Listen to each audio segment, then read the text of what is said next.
Hello साथीहरू, नमस्ते सबैजनालाई। आज म घुम्दै यो ड्रागन फ्रुट बारीमा आएको छु।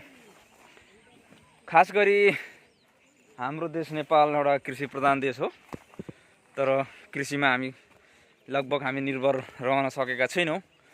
तर यहाँ जे गर्दा पनि हाम्रोमा माटोमा सुन फल्छ।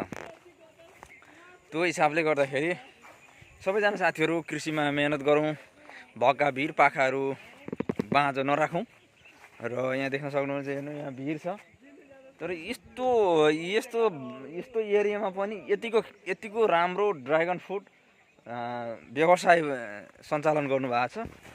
र यो भिडियोको उद्देश्य के हो भनेदेखि,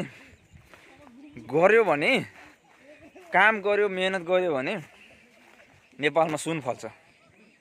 हामी विदेशमा गएर कति दुःख गरेर आएका छौँ, तर आफ्नो देशमा आएर, आफ्नो घरमा आएर, आफ्नो गाउँमा आएर व्यवसाय गरौँ, केही न केही गरौँ, कृषिमा निर्भर रहौँ भन्दै यो भिडियो यहाँहरुमाझ लिएर आएको छु। सबैजनाले मन पर्यो भने सपोर्ट गर्नु होला है त।